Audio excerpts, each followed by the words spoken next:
Hsien एकदम आम इंसान है जिसकी जिंदगी बेहद दुख भरी चल रही है और आज उसका 30वां जन्मदिन है। कहानियों में ऐसा माना जाता है कि जो शख्स 30 साल तक बिना शादी किए पहुंच जाता है वो जादू कर सकता है। जैसे ही घड़ी 12 बजाती है वो कोशिश करता है, एक बार 2 बार, लेकिन कुछ होता ही नहीं तो शियन ऊब कर सोने चला जाता है। अचानक सीने में तेज दर्द होता है। दर्द की तीव्रता से वो जमीन पर गिर पड़ता है और खुद से कहता है, अभी मरना नहीं चाहता। और तभी कुछ अजीब होता है, वो किसी दूसरी दुनिया में पहुंच जाता है। वयस्क दिमाग के साथ वो एक छोटे बच्चे के शरीर में नई जिंदगी शुरू करता है। शियन आंखें खोलता है तो देखता है उसकी मां गाड़ी से उतर रही है। उसे अपनी बेटी को दिखाते हुए कहती है, देखो ये तुम्हारा छोटा भाई है मैरी, इसे हेलो बोलो। मैरी हैरान होकर उसके पास आती है, उसे चूमती है और स्वागत करती है। लेकिन शियन उसकी शक्ल देखकर कंफ्यूज हो जाता है। 3 साल बाद मैरी और शियन थोड़े बड़े हो चुके हैं। घर के आंगन में दौड़ लगाते हैं कि कौन पहले पहुंचेगा। मैरी उसे हरा देती है। अरे इतना धीमा क्यों चल रहा है? शियन हांफते हुए कहता है, तुम बहुत तेज हो। वो मुस्कुराकर जवाब देती है, बिल्कुल, मैं तुम्हारी बड़ी बहन हूं ना आखिर। रात को पूरा परिवार डिनर कर रहा है। शियन अपने पापा से कहता है, पापा एक बात पूछनी है, इस दुनिया में मॉन्स्टर होते हैं क्या? पापा बोलते हैं, हाँ बेटा, इसलिए तुम कभी अकेले घर से बाहर मत जाना। मम्मी ने तुम्हें बताया ही होगा, मॉन्स्टर इंसानों के लिए बहुत खतरनाक होते हैं, मार भी सकते हैं। अगर कभी कोई मॉन्स्टर दिखे तो भागना और किसी बड़े को बुलाना। शियन फिर पूछता है, फिर फेरीज एंड स्पिरिट्स वो भी होते हैं? पापा कहते हैं, स्पिरिट्स के बारे में तो मुझे कुछ पता नहीं, लेकिन फेरीज हाँ होती हैं, बहुत कम मिलती हैं, मुश्किल से किसी को नजर आती हैं। कुछ व्यापारी जानते हैं उन्हें कैसे पकड़ना है। और जादू जादू होता है क्या? पापा हंसते हुए, नहीं बेटा, ऐसा कुछ नहीं होता, मैंने कभी सुना भी नहीं। शियन कहता है, शायद आपको अभी तक पता नहीं चला।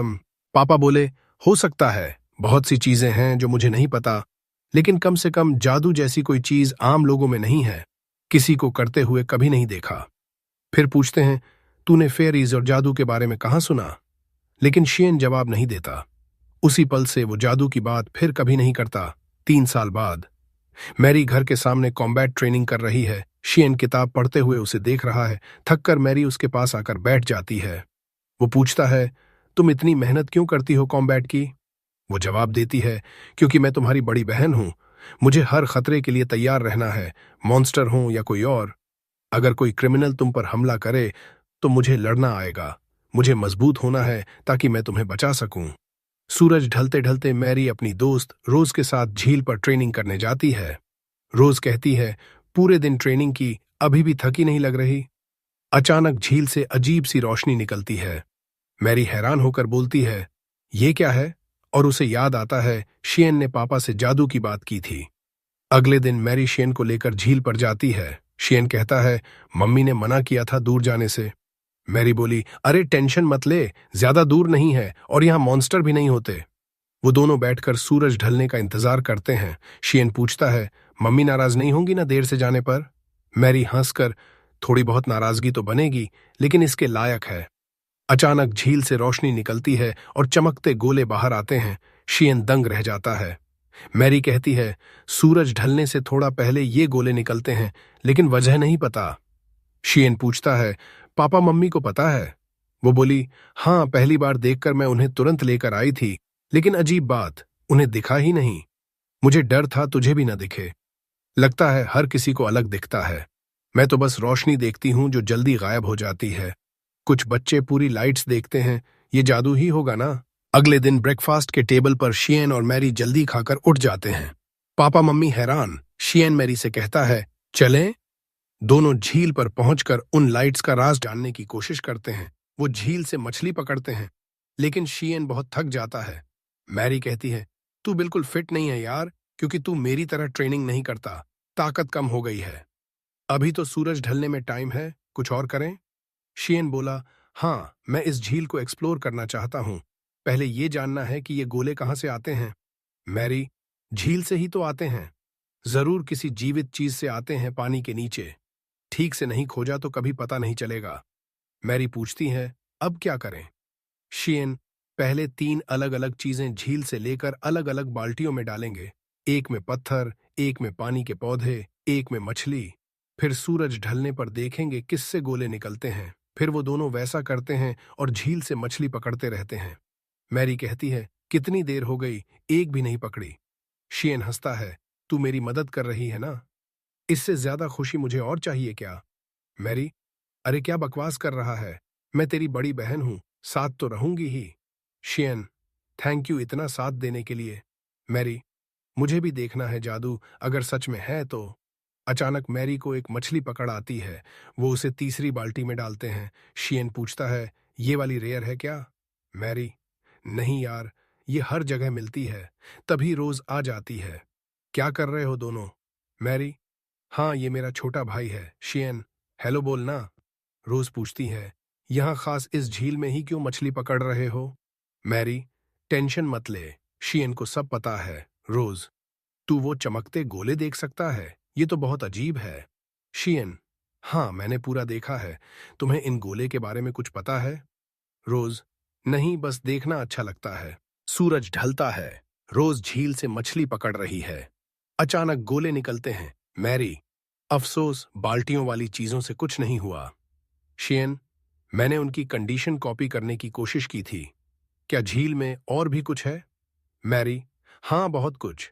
रोज, पूरी झील की हर चीज तो इकट्ठा नहीं कर सकते। शियन, सही कहा। वो कपड़े उतारता है और झील में उतरने का फैसला करता है। मैरी, रुक जा, नीचे जाना बहुत खतरनाक है। शियन, टेंशन मत ले, मैं ठीक हूं। मैरी, आसी तो फिर मैं भी साथ आ रही हूं।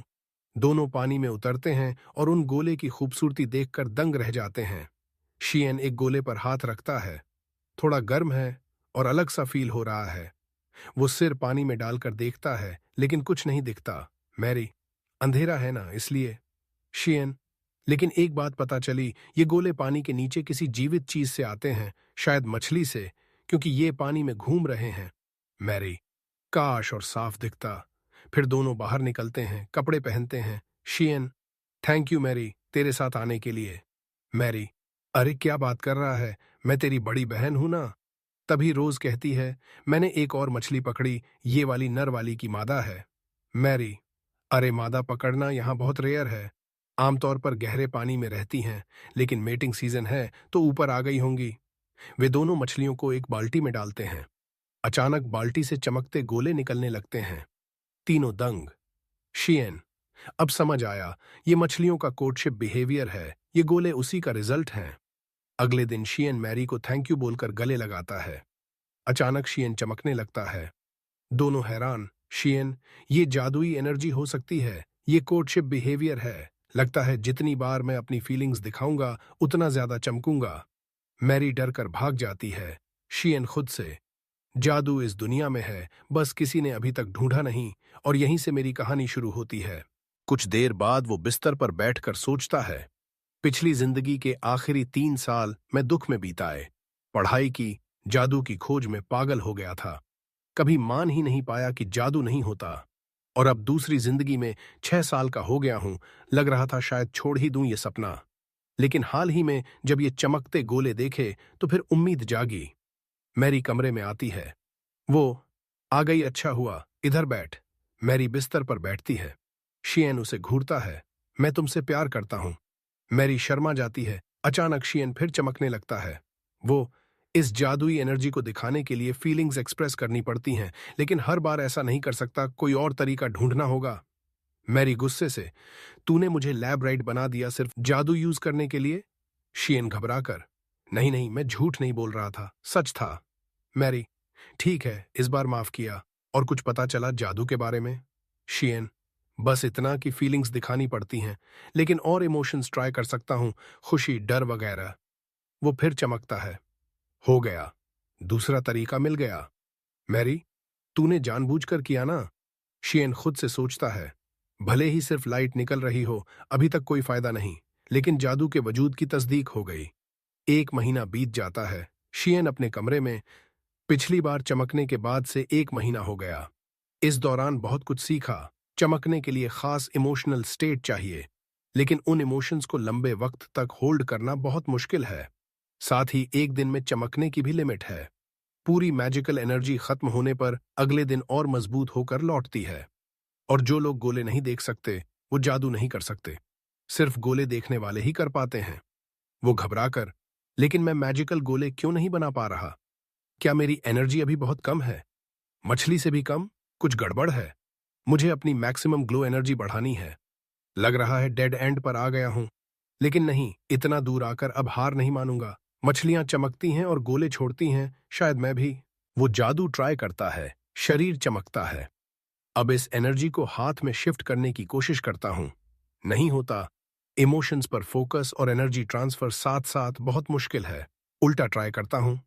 वो फिर ट्राई करता है और इस बार हाथ से तेज रोशनी निकलती है। खुश होकर वो दीवार पर मारता है, लेकिन बहुत दर्द होता है। ये तो बस तेज रोशनी है। मैंने सोचा था कुछ तोड़ फोड़ वाला जादू होगा, लेकिन कोई बात नहीं, पहला कदम तो हो गया। मैंने स्ट्रॉन्ग लाइट प्रोड्यूस कर ली। कुछ दिन बाद शियन, मैरी और रोज पापा के साथ कॉम्बैट ट्रेनिंग करते हैं। शियन: मैं छोड़ दूंगा, मुझे किसी को मारना पसंद नहीं। पापा: ऐसा नहीं होता बेटा, सिर्फ इंसान नहीं, मॉन्स्टर भी हैं। गांव से बाहर निकलते ही हर जगह मॉन्स्टर मिलेंगे। रोज: मैंने खुद को बचाने के लिए सीखना शुरू किया। कुछ देर बाद शियन थक कर गिर पड़ता है। पापा: इतना फिटनेस से दूर नहीं सोचा था तुझे। रोज को: तेरा कॉम्बैट सेंस बहुत अच्छा है, तू बहुत अच्छी फाइटर बनेगी। फिर मैरी की बारी। वो अटैक करती है, लेकिन पापा झटके से बचते हैं और स्टाफ से मारकर आसानी से जीत जाते हैं। नाराज मत होना, अच्छी थी लेकिन मूवमेंट्स थोड़े स्लो हैं। मेहनत करती रह, कुछ सालों में बहुत अच्छी हो जाएगी। मैरी खुश हो जाती है। फिर शियन अपने कमरे में जादू प्रैक्टिस करता है, लेकिन मुश्किल हो रही है। अब रुकता हूं, जादू की रिसर्च फिर से पढ़ता हूं। तभी पापा आते हैं। हम पास के शहर जा रहे हैं, कुछ सामान लेने। तू आएगा? शियन खुश होकर: बिल्कुल आऊंगा। शहर पहुंचते हैं। बच्चे बहुत थक चुके हैं। पापा: हम सामान लेते हैं, तुम दूर मत जाना, खो जाओगे। शियन उदास: काश यहां जादू के बारे में कोई क्लू मिल जाता। सामान लेकर पापा कहते हैं, अब पहले ब्लैकस्मिथ के पास चलते हैं, फिर घर। ब्लैकस्मिथ से: वो चीज मिल गई? वो: हाँ, आपकी बेटी के लिए तलवार। मैरी बोली: हाँ, अब तैयार है, मैं अभी लाती हूं। तो मैरी हैरान हो जाती है। कारीगर तलवार देता है और कहता है, मैंने इसे हल्का बनाया है ताकि तुम्हें भारी न लगे। मैरी बहुत खुश हो जाती है। जैसे ही वो लोग वहां से निपटते हैं, वे गाड़ी में बैठकर घर लौटने लगते हैं। मैरी शियन से कहती है, उम्मीद है तू नाराज नहीं है ना, क्योंकि पापा ने मुझे गिफ्ट दिया और तुझे नहीं? वो जवाब देता है, अरे चिंता मत कर, ये तेरा बर्थडे है। वैसे भी मुझे तेरी जैसी तलवार चाहिए ही नहीं। अचानक शियन की नजर एक अजीब सी दुकान पर पड़ती है। वो अपने पिता से कहता है, देखो ना वो दुकान। पिता बोलते हैं, वो जगह खतरनाक है, अभी तुझे इसके बारे में कुछ जानने की जरूरत नहीं। शियन माफी मांगता है, सॉरी, बस यूं ही उत्सुकता हुई। और मन ही मन सोचता है, मैंने पढ़ा था, उस दुकान का नाम है फेयरी सेलर। अगले दिन बारिश में जंगल में एक आदमी चल रहा होता है। वो खुद से बड़बड़ाता है, जल्दी गांव पहुंचना होगा वरना लकड़ी भीग जाएगी। अचानक उसे पास में कुछ हरकत महसूस होती है। कोई तेजी से दौड़ता हुआ उसके सामने आता है और जमीन पर गिर पड़ता है। वो पूछता है, तुम ठीक हो? वो आदमी हाँफते हुए कहता है, मॉन्स्टर्स ने सबको मार डाला, गर्ल्स आ गए थे। दूसरी तरफ शियन और मैरी जादू की ट्रेनिंग कर रहे हैं। मैरी समय गिन रही है। शियन 10 पूरा सेकंड तक जादू चला पाता है। मैरी ताली बजाती है, वाह, नया रिकॉर्ड बना दिया तूने। वो कहता है, ये सब तेरी मदद से हुआ दीदी। मैरी बोलती है, फिर भी तू खुश नहीं लग रहा। शियन जवाब देता है, नहीं नहीं, बहुत खुश हूं, पहले से ज्यादा देर तक जादू चला पा रहा हूं। पर ये अभी भी बस रेडिएशन है, बस इतना ही, ये काफी नहीं। मैरी उसका हाथ पकड़ती है और प्यार से कहती है, मुझे तेरा जादू बहुत पसंद है शियन। अचानक नीचे से कोई आवाज आती है। दोनों नीचे दौड़ते हैं। पापा, क्या हो रहा है? पिता गंभीर स्वर में कहते हैं, गर्ल्स गांव में घुस आए हैं, ये खतरनाक मॉन्स्टर हैं, बहुत सावधानी से इनसे निपटना होगा। वो अपनी पत्नी से कहते हैं, तुम औरतों बच्चों को इकट्ठा करके यहां छिपा दो, मैं बाकी मर्दों के साथ इन मॉन्स्टर्स से लड़ने जा रहा हूं।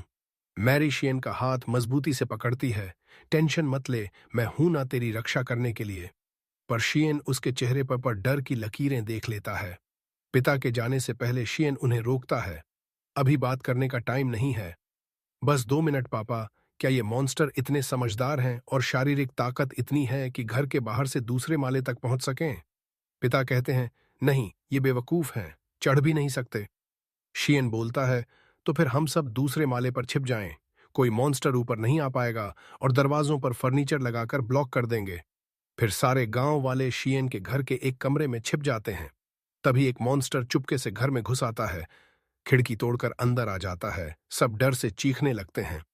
मैरी डरते हुए कहती है, क्या वो यहां तक पहुंच जाएगा?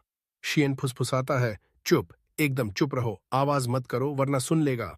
मॉन्स्टर दूसरे माले पर चढ़ता है, उन्हें ढूंढता हुआ। सब डर के मारे सांस रोक लेते हैं। मॉन्स्टर उनके कमरे से गुजर जाता है। सब राहत की सांस लेते हैं। अचानक तेज बिजली कड़कती है। रोज और उसकी मां डर से चीख पड़ती हैं। मॉन्स्टर आवाज सुनकर मुड़ता है। कमरे का दरवाजा पूरी ताकत से तोड़कर अंदर घुस आता है। शियन की मां बच्चों को बचाने के लिए आगे बढ़ती हैं। प्लीज, बच्चों को मत मारो। वो संतुलन खोकर गिर पड़ती हैं। मॉन्स्टर उनकी तरफ देखकर हंसता है। शियन मन में सोचता है, अजीब है, ये मॉन्स्टर समझ रहा है कि वो हमसे कहीं ज्यादा ताकतवर है। मैरी तलवार निकालती है, अब मैं तुझे मार डालूंगी। शियन चिल्लाता है, पीछे हट, जल्दी। मैरी कहती है, नहीं, मैंने वादा किया था, मैं तुझे बचाऊंगी। पर मॉन्स्टर एक झटके में तलवार छीन लेता है और फेंक देता है। मैरी सदमे में जमीन पर गिर जाती है। मॉन्स्टर फिर से उस पर वार करने वाला होता है। तभी मां बीच में आ जाती हैं और वार खुद झेल लेती हैं।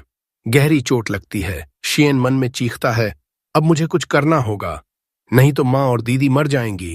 वो तेजी से मॉन्स्टर पर झपटता है, उसकी बांह पकड़ता है, सारी जादुई ताकत इकट्ठी करता है और भयंकर गर्मी पैदा कर देता है। मॉन्स्टर दर्द से चीखता है, उसे फेंक देता है। शियन फिर झपटता है, मॉन्स्टर के सिर पर हाथ रखता है और जला जलाकर मार डालता है। वो अपने हाथ को देखता है, अविश्वास में, मैंने सच में मार डाला इसे? पर सब उससे डर गए हैं। रोज दौड़कर उसका हाथ पकड़ती है। हम जिंदा हैं तेरी वजह से। शियन मुस्कुराता है और घायल मां के पास जाता है। मैरी अपनी मां की चोट देखकर घबरा जाती है, पैनिक में है। शियन और रोज उसे शांत करने की कोशिश करते हैं। रोज कहती है, मैं मैरी को संभालती हूं, तू मां को देख। शियन मां को छूता है, टेम्परेचर बहुत कम है, बहुत खून बह गया है, ब्लीडिंग रोकनी होगी, लेकिन जमीन पर नहीं कर सकता, पहले बेड पर ले चलते हैं। गांव की औरतें सदमे में खड़ी हैं। शियन कहता है, किसी को मेडिसिन आती है? सब कहती हैं, नहीं। वो मन में सोचता है, हाँ, छोटा गांव है, कैसे आएगी? पिछली जिंदगी में टीवी पर देखा था, स्टिच करके ब्लीडिंग रोकते हैं। वो पूछता है, किसी को सिलाई आती है? एक औरत कहती है, हाँ, लेकिन क्या करना है? शियन कहता है, जल्दी, मां के बेडरूम में सिलाई का सामान है, मजबूत शराब और साफ कपड़ा भी चाहिए, टाइम कम है। सामान लाते ही शियन मां के कपड़े का टुकड़ा काटता है। जख्म जितना गहरा लग रहा था उतना नहीं है। फिर उस औरत से कहता है, स्टिच कर दो।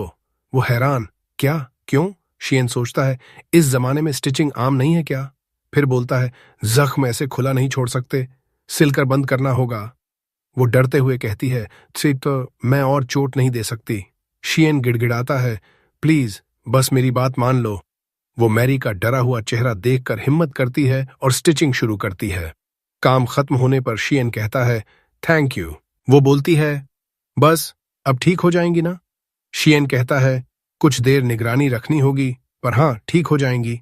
मैरी रोते हुए शियन से लिपट जाती है। तभी पापा घर लौटते हैं। पता चलता है कि उन्होंने जंगल में 2 मॉन्स्टर मारे, पर और के निशान देखकर जल्दी गांव लौट आए। अगले दिन डॉक्टर शियन की मां की जांच करता है और उन्हें बताता है कि घाव गहरा था, लेकिन सौभाग्य से हड्डियों या अंगों तक नहीं पहुंचा। उसे बस बिस्तर पर थोड़ा आराम चाहिए और वह ठीक हो जाएगी। तो शियन की मां उसे धन्यवाद देती है और डॉक्टर के जाने के बाद मैरी रोते हुए अपनी मां के पास जाती है और उसे बताती है, मुझे माफ कर दो, कल जो कुछ भी हुआ वह मेरी वजह से था। तो उसकी मां उसका हाथ पकड़ती है और उसे बताती है, यह तुम्हारी गलती नहीं है मैरी, तुम बहादुर थीं और तुमने हमारी रक्षा करने की कोशिश की, इसलिए तुम्हें अपने आप पर गर्व होना चाहिए। तो मैरी अपने आंसू पोंछती है। उसके बाद पिता मैरी की उपस्थिति में शियन से मिलते हैं और उसे बताते हैं, गांव वालों ने मुझे बताया कि क्या हुआ और तुमने अपनी मां पर जो इलाज किया उसके बारे में भी। तुमने ये सब कैसे किया और तुम्हें यह मेडिकल नॉलेज कहां से मिली? तो शियन खुद से कहता है, क्योंकि मैं एक जापानीज आदमी हूं और अपने पिछले जीवन में 30 साल का था, लेकिन मैं यह नहीं कह सकता। और अपने पिता से कहता है, मुझे भी वजह नहीं पता। तो उसके पिता जवाब देते हैं, तो मैं सवाल बदल देता हूं, तुमने मॉन्स्टर को कैसे हराया? मैंने उस पर जलने के निशान देखे, वह मैजिक था, है ना? तो शियन हैरान हो जाता है और उनसे कहता है, आपको कैसे पता? तो वह जवाब देते हैं, क्योंकि तुम्हारा व्यवहार एडल्ट्स जैसा है और क्योंकि तुमने मुझसे एक बार खाते समय कुछ अजीब बात की थी। तो शियन उन्हें बताता है, तो क्या आप मुझ पर विश्वास करेंगे अगर मैं आपको बताऊं? तो पिता जवाब देते हैं, मुझे अपने बच्चों पर विश्वास करना होगा। मैरी उत्सुकता से कहती है, वह मैजिक रिसर्च में मेहनत से काम कर रहा था। तो पिता गुस्सा हो जाते हैं और उसे बताते हैं, तुम एडल्ट की तरह व्यवहार करते हो, लेकिन मुझे उम्मीद नहीं थी कि तुम इतना अजीब व्यवहार करोगे। लोगों के सामने इस मैजिक के बारे में बात मत करो। अगर किसी को पता चल गया कि तुम क्या कर रहे हो तो मुसीबतें हो सकती हैं। तो शियन जवाब देता है, आपका मतलब है कि जो कोई भी अलग है उसे परसिक्यूट किया जाएगा? तो वह जवाब देते हैं, हाँ, इस दुनिया में कुछ चीजें हैं जो तुम नहीं कर सकते। अपनी मैजिक की रिसर्च बंद कर दो शियन, क्योंकि यह एक खतरनाक शक्ति है। मैरी विरोध करती है और अपने पिता से कहती है, लेकिन शियन ने इस रिसर्च तक पहुंचने में लंबा समय लगाया। मेरी माँ और मैं अभी भी शियन की वजह से जीवित हैं। आप यह भी नहीं जानते कि यह खतरनाक है या नहीं। तो वह जवाब देते हैं, तब तक यह जानना बहुत देर हो चुकी होगी। एक शक्ति जो मॉन्स्टर्स को मार सकती है, यह कैसे खतरनाक नहीं हो सकती? शियन उन्हें बताता है, मैं अपनी रिसर्च जारी रखूंगा। मैं समझता हूं कि आप मुझे प्रोटेक्ट करने की कोशिश कर रहे हैं, लेकिन अगर मैं अपनी रिसर्च बंद कर दूं तो मैं दुखी हो जाऊंगा। यह सिर्फ आपके लिए एक खतरनाक शक्ति है, लेकिन मेरे लिए यह मेरे सपनों की शक्ति है। तो पिता उसे बताते हैं, तुम अभी भी छोटे हो और तुम इस दुनिया के बारे में अपने छोटे दिमाग से सोचते हो, लेकिन यह सोच तब बदल जाएगी जब तुम बड़े हो जाओगे। तो शियन जवाब देता है, यह कभी नहीं बदलेगा, और अगर मेरा अस्तित्व सभी पर बोझ बन जाता है तो आप मुझे डिसोन कर सकते हैं। तो पिता उसे बताते हैं, तुम इस हद तक अपनी रिसर्च जारी रखना चाहते हो, तुम्हें उपहास का सामना करना पड़ सकता है या कोई तुम्हें स्वीकार नहीं कर सकता। क्या तुम इन सब के बावजूद जारी रखोगे? तो शियन जवाब देता है, हाँ, मैं जारी रखूंगा। तो पिता कुर्सी पर बैठ जाते हैं और उसे बताते हैं, तुम अपनी रिसर्च जारी रख सकते हो, लेकिन अब से तुम्हें मुझे हर चीज बतानी होगी जो तुम खोजते हो। अगर मामला खतरनाक है तो मैं तुम्हें रोक दूंगा और मैं इस मैजिक का इस्तेमाल करने में तुम्हारी मदद भी करूंगा। तो शियन खुशी से रोता है। उसके बाद वे घर के बगीचे में जाते हैं ताकि शियन मैजिक पर ट्रेन कर सके। तो पिता शियन के लिए कुछ लकड़ियां जलाते हैं और मैरी उनसे पूछती है कि तुम वास्तव में क्या करना चाहते हो? तो वह जवाब देता है, मैं मैजिक की पूरी शक्ति का इस्तेमाल करके कुछ करने की कोशिश करना चाहता था। और वह अपना मैजिक इस्तेमाल करना शुरू करता है और अपना हाथ आग पर रखता है और अचानक आग चमकने लगती है और शियन का हाथ जलने लगता है। तो पिता पानी की बाल्टी पकड़ते हैं और उस पर फेंक देते हैं। तो मैरी भ्रम में उससे पूछती है, जब तुमने ऐसा किया तो तुम क्या सोच रहे थे? तो वह जवाब देता है, मैंने इस कार्रवाई की बदौलत कुछ नया सीखा। मैं जानना चाहता था कि क्या होगा अगर कोई जिसके पास मैजिक है वह गर्मी जैसी प्राकृतिक ऊर्जा के उच्च स्तर के साथ बातचीत करता है। और नतीजा वैसा ही है जैसा तुमने देखा, आग चमकने लगी और वह नीली भी हो गई। पिता कहते हैं, मैं मैजिकल एनर्जी नहीं देख सकता, लेकिन मैंने जो देखा उसके बाद मुझे तुम पर विश्वास करना होगा। तुम सच में सच बोल रहे थे। तो शियन खुद को मैजिक इस्तेमाल करते हुए इमेजिन करता है। तो पिता पूछते हैं कि शियन का चेहरा ऐसा क्यों लग रहा है? तो मैरी जवाब देती है कि जब भी वह मैजिक में कुछ नया खोजता है तो वह ऐसा ही दिखता है। उसकी चिंता मत करो। अगले दिन शियन फिर से मैजिक ट्रेन करने की तैयारी करता है और अपने पिता से कहता है कि मैं अब तैयार हूं। जैसे ही मेरा हाथ जलने लगे, जल्दी से मुझ पर पानी फेंक दो। और वह मैजिक यूज करता है और अपना हाथ आग में रखता है और यह जल्दी से जलने लगता है। तो पिता उस पर पानी फेंकते हैं। तो शियन कहता है, तापमान या लौ के रंग में कोई बदलाव नहीं है, हमें आग को थोड़ा बढ़ाने की जरूरत है। तो पिता इसे बढ़ाने जाते हैं। तो शियन फिर से अपना हाथ आग में रखने की कोशिश करता है, लेकिन यह बिना किसी नए बदलाव के जलने लगता है। तो शियन कहता है, मैं मैजिकल एनर्जी को थोड़ा कम करने की कोशिश करूंगा। और वह तब तक कोशिश करता रहता है जब तक वह थक नहीं जाता। पिता उसे बताते हैं, थोड़ा आराम करो और फिर हम फिर से जारी रखेंगे। तो शियन कुछ आराम करने जाता है और अचानक रोज प्रवेश करती है और उसे बताती है कि तुम पूरी तरह से भीगे हुए लग रहे हो। क्या यह मैजिक एक्सपेरिमेंट्स की वजह से है? और वह हैरान हो जाती है जब वह लकड़ियां देखती है और उससे पूछती है कि क्या तुम आग के साथ मैजिकल एनर्जी यूज करने की कोशिश कर रहे थे? तो वह जवाब देता है, हाँ, मैं तुम्हें बाद में दिखाऊंगा जब डैड आएंगे, क्योंकि वह पसंद नहीं करते कि मैं मैजिक यूज करूं जब वह आसपास न हो, ताकि अगर कुछ खतरनाक हो जाए तो वह मुझे जल्दी से बचा सकें। रोज हैरान हो जाती है और उसे बताती है कि तुमने अपने पिता से मैजिक के बारे में बात की। तो वह जवाब देता है, हाँ, उन्होंने मेरी मदद भी करनी शुरू कर दी है। वह मुझसे ज्यादा इसमें रुचि रखते हैं। उस दिन जब मॉन्स्टर ने हम पर अटैक किया था तो तुमने मेरे साथ जो किया उसके लिए धन्यवाद। तो वह उसे बताती है, तुम्हारा क्या मतलब है? तो वह जवाब देता है, मॉन्स्टर को मारने के बाद तुमने मेरी तारीफ की और उससे मुझे बहुत खुशी मिली। तो वह जवाब देती है, इसकी कोई जरूरत नहीं है, मुझे ही तुम्हें धन्यवाद देना चाहिए क्योंकि तुमने हमें बचाया। और वैसे मैरी कहाँ है? वह हमेशा तुम्हारे बगल में होती है। तो वे दूसरी तरफ देखते हैं और मैरी को बहुत मेहनत से कॉम्बैट में ट्रेनिंग करते हुए पाते हैं। तो रोज उसे बताती है कि वह शायद 2 दिन पहले जो हुआ उसकी वजह से ट्रेनिंग कर रही है। तो वह जवाब देता है, शायद, लेकिन मुझे लगता है कि वह ठीक हो जाएगी। तो रोज जवाब देती है, तुम्हें उसके साथ खड़े रहना चाहिए, जैसे वह तुम्हारे साथ करती है, वह भी यही चाहती है। उसके बाद शियन अपने पिता, मैरी और रोज के साथ मेज पर बैठता है और उन्हें बताता है, मैंने खोजा कि जितनी ज्यादा मैं मैजिकल एनर्जी बढ़ाता हूं उतनी ही ज्यादा लॉ मेरे हाथ से चिपकी रहती है। मैंने गर्मी पैदा करने वाले कई सोर्सेज भी टेस्ट किए प्रभाव देखने के लिए, और मैंने आग जैसा ही नतीजा पाया। तो मैंने निष्कर्ष निकाला कि जब तक गर्मी ज्यादा है यह मैजिकल फ्लेम को बढ़ाती है। लगता है मैजिकल एनर्जी एक ज्वलनशील पदार्थ के समान है, लेकिन अभी के लिए यह सिर्फ सामान्य ऊर्जा है जिसका कोई वास्तविक उपयोग नहीं है। उसके पिता उसे बताते हैं, हमारे लिए आग को कंट्रोल करना मुश्किल है। तो शियन जवाब देता है, अगर मैं उन चमकती ऑर्ब्स को जो मछलियां पैदा करती हैं अपने हाथ से दूर रख सकूं तो मैं उन्हें कंट्रोल कर पाऊंगा। तो मैरी उसे बताती है, मैं यह कर सकती हूं, और वह मैजिक यूज करती है और चमकती ऑर्ब्स को हवा में छोड़ देती है। तो शियन बहुत हैरान हो जाता है और मैरी उसे बताती है, मैंने तुमसे तरीका सुना और इसे आजमाया और मैं इसे यूज कर पाई। रोज भी यह सामान्य रूप से कर सकती है। तो रोज जवाब देती है, हाँ, ऐसे, और वह इसे आसानी से यूज करती है और शियन को बताती है, मुझे लगा कि तुम इसे सामान्य रूप से कर सकते हो, इसीलिए मैंने तुम्हारे सामने इसका उल्लेख नहीं किया।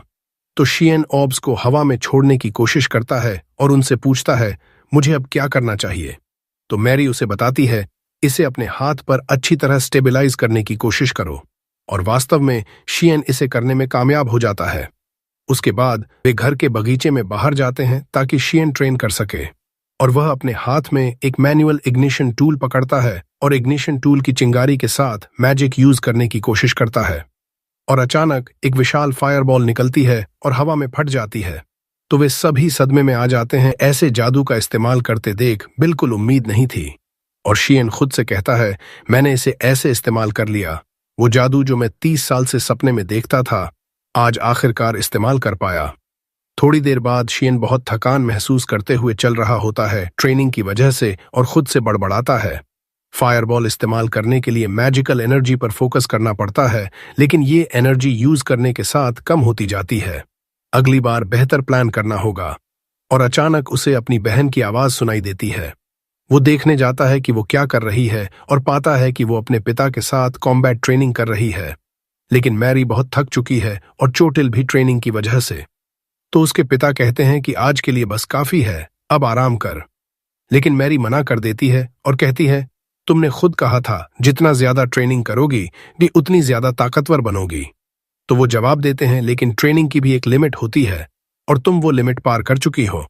शियन बातचीत में शामिल होता है और कहता है, पापा सही कह रहे हैं, अब रुक जा। लेकिन वो उनकी एक नहीं सुनती और वैसी ही ट्रेनिंग जारी रखती है। शियन उसे पुकारता है। मैरी गुस्से से उसकी तरफ देखती है और उन्हें छोड़कर चली जाती है। पिता शियन से कहते हैं, चिंता मत कर उसकी, वो बस उस दिन से टेंशन में है जब वो मॉन्स्टर ने तुम पर अटैक किया था। उसके बाद शियन अपने पिता के साथ बैठकर अपनी अगली रिसर्च प्रोजेक्ट के बारे में बात करता है और पूछता है, यहाँ ऐसा कुछ है जो बिजली पैदा करता हो? पिता हैरान होकर कहते हैं, बिजली क्या होती है? शियन बताता है, वो चीज जो बिजली की तरह होती है, बिजली गिरने जैसी। मैं जानना चाहता था कि क्या कोई जानवर या पौधा ऐसी बिजली पैदा करता है? वो कहते हैं नहीं, लेकिन सुना है कि ब्लैकस्मिथ ग्रास ने कहीं बिजली देखी थी, लेकिन वो इतनी तेज नहीं थी। चल आज शहर चलते हैं। मैरी कहती है तुम जाओ, मैं इस बार फ्री नहीं हूं साथ आने के लिए, और वो शियन को पकड़कर दरवाजे तक ले जाती है। दरवाजा उसके मुंह पर बंद कर देती है और ऊपर अपने कमरे में चली जाती है। वो अपने हाथ पर लगी पट्टी को देखती है और बहुत उदास हो जाती है। दूसरी तरफ शियन और उसके पिता ब्लैकस्मिथ ग्रास के पास जाते हैं। वो कहता है हाँ, तुम शायद लाइटनिंग मेटल की बात कर रहे हो। पिता उससे उस मेटल बेचने वाली जगह के बारे में पूछते हैं। वो कहता है कि थोड़ा मुश्किल है क्योंकि इसे ट्रांसपोर्ट करना आसान नहीं, काफी खतरनाक है, इसलिए व्यापारी इसे वहीं छोड़ देते हैं। शियन उससे रबर ट्री के बारे में पूछता है। वो कहता है ऐसा कोई पेड़ कभी सुना ही नहीं। शियन खुद से सोचता है कि अभी तक रबर की खोज ही नहीं हुई है, तो मेरे पास सिर्फ एक इलेक्ट्रिकल इंसुलेटर है और वो है कांच। वो पूछता है क्या तुम्हारे पास वॉल्केनिक ग्लास है? ये एक तरह का मिनरल है, पारदर्शी होता है और क्रिस्टल जैसा दिखता है। वो कहता है हाँ, इसे पेपर क्रिस्टल कहते हैं, ट्रेड डिस्ट्रिक्ट में मिल जाएगा, लेकिन थोड़ा महंगा पड़ेगा। पिता कहते हैं चलो ले आते हैं। शियन हैरान होकर कहता है सच में मेरे लिए खरीदोगे? वो कहते हैं हाँ, क्या तुझे जरूरत नहीं? शियन कहता है तो सही, लेकिन महंगा है। वो कहते हैं कीमत की चिंता मत कर, वैसे भी तू मुझसे कभी कुछ मांगता ही नहीं। शियन बहुत खुश हो जाता है। उसके बाद वो घर लौटते हैं और उनके पास लाइटनिंग मेटल होता है जो ब्लैकस्मिथ ग्रास लाया था। शियन घर के गार्डन में खड़ा होकर उस पर मैजिकल एनर्जी ट्राई करता है। उसकी माँ खुशी खुशी कहती है आखिरकार आज मेरे बेटे के मैजिक एक्सपेरिमेंट देख पाऊंगी। शियन मेटल पर अपना जादू इस्तेमाल करना शुरू करता है और अचानक बहुत बड़ा स्पार्क निकलता है। उसके पिता कहते हैं नाकामी से उदास मत होना, पहले भी कई बार फेल हुआ था, तब जाकर फायर मैजिक यूज कर पाया। लेकिन अचानक शियन हंस पड़ता है और कहता है मैंने एक्सपेरिमेंट में कामयाबी हासिल कर ली। पिता और माँ दोनों हैरान। शियन खुद से कहता है मैंने इस जादू की नई प्रॉपर्टीज ढूंढ ली, सिर्फ इग्निशन ही नहीं। जब इसे मेटल के पास लाया तो बहुत बड़ा स्पार्क हुआ, मतलब जादू उस चीज की नकल करता है जिसे छूता है। इस तरह मैं वो सारे जादू यूज कर पाऊंगा जो मैं चाहता हूं। उसके बाद शियन अपने कमरे में बैठकर सोचता है इसे कैसे इलेक्ट्रिक करंट में बदलूं और हाथ से इलेक्ट्रिक शॉक की तरह छोड़ूं। मैं जादू को और आजाद इस्तेमाल करना चाहता हूं। समझ गया, अब इसे गोलाकार रखने की जरूरत नहीं। और वो अपनी मैजिक का शेप बदलने की कोशिश करता है और सच में वो उसे अलग अलग फॉर्म में बदल पाता है और कहता है मैं फिश मैजिक की कॉपी करने में लगा था, लेकिन मुझे और फ्लेक्सिबल होना चाहिए और नई चीजें ट्राई करनी चाहिए। वो मैरी के कमरे में जाता है ये खोज बताने, लेकिन वो वहां नहीं मिलती। बिस्तर पर उसकी पट्टियां पड़ी दिखती हैं। वो बाहर निकलकर उसे ढूंढता है, हर जगह पुकारता है और झील के पास उसे कॉम्बैट ट्रेनिंग करते पाता है। मैरी पूछती है तू यहाँ क्या कर रहा है? वो कहता है तू हमेशा मुझे जादू यूज करने पर हौसला देती थी, लेकिन मैंने तुझे कभी ध्यान नहीं दिया। वो कहती है मैंने खुद से पूछा कि तू मेरी मदद क्यों नहीं करता। मैं बस जलन महसूस कर रही थी। मैं तेरी बड़ी बहन हूं, हमेशा तुझे प्रोटेक्ट करना मेरा फर्ज है, इसलिए मैं हमेशा तुझे हौसला देती थी और कॉम्बैट ट्रेनिंग में भी जान लगा दी तुझे बचाने के लिए। लेकिन जिस दिन मॉन्स्टर ने अटैक किया मैं कुछ कर नहीं पाई, बहुत डर गई थी और अगर तूने मुझे नहीं बचाया होता तो मैं मर जाती। खुद से बहुत गुस्सा था कि कुछ कर नहीं पाई। मुझे तुझे प्रोटेक्ट करना था, तुझे नहीं करना था, और मैं ये बर्दाश्त नहीं कर पाई। शियन पूछता है तो अब तू मुझसे नफरत करती है? वो कहती है बिल्कुल नहीं, तू मेरा छोटा भाई है, मैं तुझे हमेशा बहुत प्यार करूंगी, बस खुद को माफ नहीं कर पा रही, और अब तक तेरी ताकत से जलन होती है क्योंकि मैं तेरे सामने कमजोर हूं। मैरी जमीन पर बैठ जाती है और कहती है इसीलिए मैं और ताकतवर बनने की कोशिश कर रही थी। जब बन जाऊंगी तो मेरा कॉन्फिडेंस वापस आएगा और मैं अब से ज्यादा बहादुर बन जाऊंगी। शियन उसके पास जाता है, उसे गले लगाता है और कहता है मुझे इन फीलिंग्स का अंदाजा ही नहीं था, मैं तेरे साथ हर वक्त नहीं था, सॉरी मैरी। अगले दिन शियन घर के गार्डन में एक्सपेरिमेंट करने खड़ा होता है और मैजिक यूज करके मैजिक स्फीयर को बहुत बड़ा कर देता है, लेकिन पता चलता है कि इससे मैजिक पतला हो जाता है और एनर्जी फायर मैजिक एक्टिवेट करने के लिए काफी नहीं रहती। वो साइज कम करके इग्निशन टूल यूज करता है और सच में फायर मैजिक यूज कर पाता है।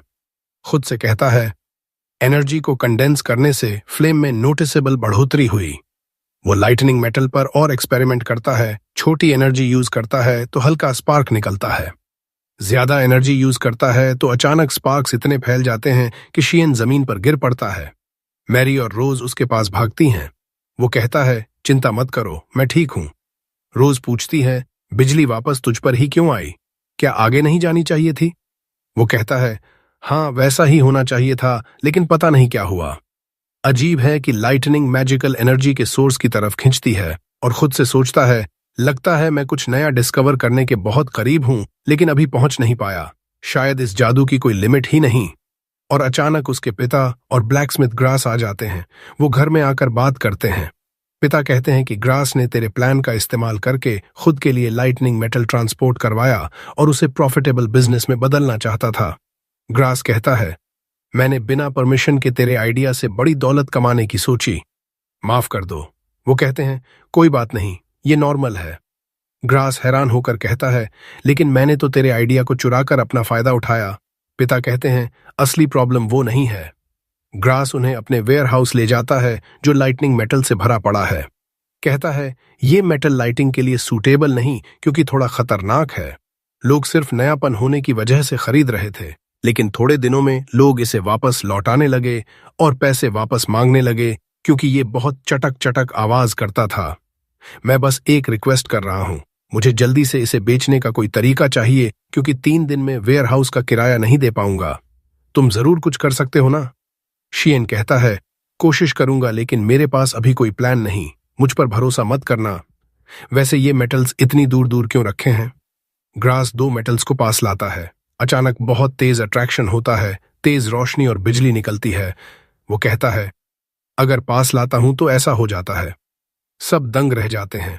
उसके बाद ग्रास मेल्टेड लाइटनिंग मेटल दिखाता है जो अब शांत है, कोई बिजली नहीं पैदा करता। शियन पूछता है, क्या ये दूसरे जैसे मेटल को छूने पर भी लाइट करता है?